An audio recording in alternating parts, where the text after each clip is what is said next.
Šiuo metu programa finansuoja 12 projektų, kuriems vadovauja Lietuvos universitetai arba mokslo institutai. Ir jie dirba projektuose su partneriais iš Baltijos šalių, tai yra Latvijos ir Estijos partneriais, taip pat ir su donorų partneriais. Donorai yra Lichtenšteinas, Islandija ir Norvegija. Ir programa finansuojama yra iš Europos ekonominės erdvės mechanizmų. AHR molekulės reguliuojamas kelias tikėtina padeda išvengti piktybiniams augliams, navikams, leukocitų, imuninių ląstelių atakos prieš jas. Mums pavyko patvirtinti tyrimų metu, kad bent jau tokiamis dirbtinėmis sąlygomis galima pagerinti chemoterapinių vaistų poveikį šitoms ląstelėms bent 60–80%. Suformuoti efektyvūs, katalitiškai aktyvūs, elektrochemiškai stabilūs katalizatoriai, kuriuose cheminės reakcijos energija paverčiama elektros energija, taip mažinant CO2 emisiją, nes kai kurias naudojamas vandenilis, metanolis, borhidridas ir kiti kurai. Ir taip pat būtent katalizatoriai yra gaunami iš atliekų. Priėmė išvadas, kad lietuvių, sakykime, įmonių ir jų darbuotojų imlumas tom žiniom, inovacijom yra pakankamai didelis. Manytina, kad visos tos bendros veiklos, bendros įmonės, kur yra to užsienio kapitalo rezultate, duos mums naujų mūsų įmonių, kurios galbūt tiesiogiai konkuruos su tom įmonėm, kurios šiuo metu laikomas užsienio kapitalo įmonėmis. Prisidėsime prie bendrų pasaulinių žinių naujų generavimo. Prisidėsime būtent padėdami suprasti, kaipgi bakterijų DNR produktai ar pačios bakterijos galėtų patekti į mūsų kraujotaką ir keliauti į gretutinius organus ar galbūt netgi perduoti tam tikrus signalus svarbius ligos vystymus. Klimato kaita neišvengiamai paveiks Šiaurės šalių ir Baltijos šalių aplinką ir žemės ūkis bus tas sektorius, kuris vienas labiausiai pajus klimato kaitos pokyčius. Inicijavome šį projektą NobelVit, kuris yra finansuojamas Baltijos mokslinio tyrimų programos, kad sukurti naujus įrankius spartesniai kviečių selekcijai. Spartesnė kviečių selekcija galėtų paspartinti, sukurti naujus genotipus, naujus veisles, kurios būtų labiau pristaikiusios prie to kintančio klimato ir labiau atitinkantis ateities klimato iššūkius. We started with the assumption that religion is seen as an obstacle for implementation of gender equality.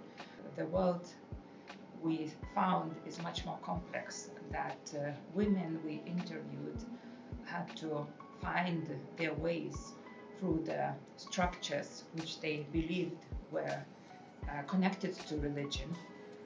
But on the other hand, that the public discourse has also played a key role on the way they saw gender equality.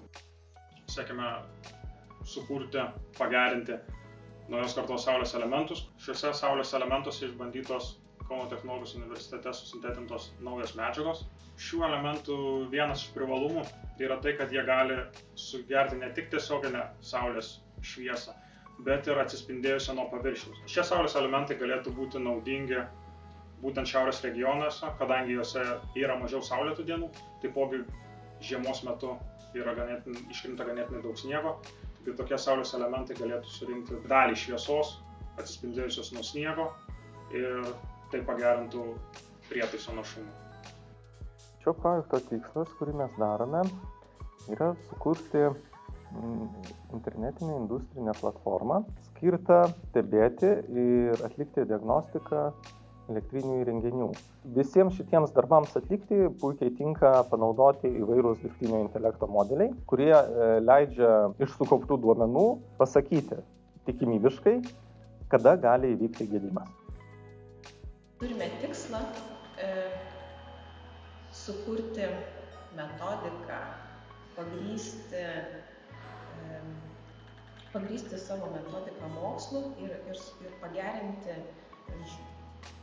kibernetinio saugumo kompetencijas. Pirmiausiai, kibernetinį saugumą žiūrime kaip į informatikos mokslo ir studijų kryptį, o taip pat mūsų komandoje yra psichologai ir genetikai, nes kibernetinio incidento centre visada vis tiek yra žmogus, netgi jeigu tai yra programinės įrangos klaida. Mokiniams buvo suteiktos kitos galimybės, tai yra stebėti procesus, juos filmuoti, juos analizuoti, tai yra vykdyti tas profesinio rengimo veiklas, kurios yra prasmingos ir įtraukios, ir įgalinančios mokinį tapti tikrų profesionalų.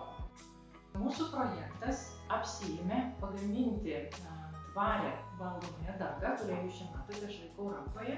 Dabar mes visi kalbam apie švarę pakuotę, kad maiste būtų tik tai maistui būdingos medžiagos. Tai va, kaip matote, ruošdami mūsų dangą, mes paėmėm maistinės antrinės žaliavas, taip vadinamas atliekas, ir panaudojom jas dangos gamybai. Čia yra visi valdomi dalykai sudėti į mūsų dangą. Mes suteikiam sūriui apsaugą, naudodami tai, kas jau yra gamtoje, nieko nesintetiname.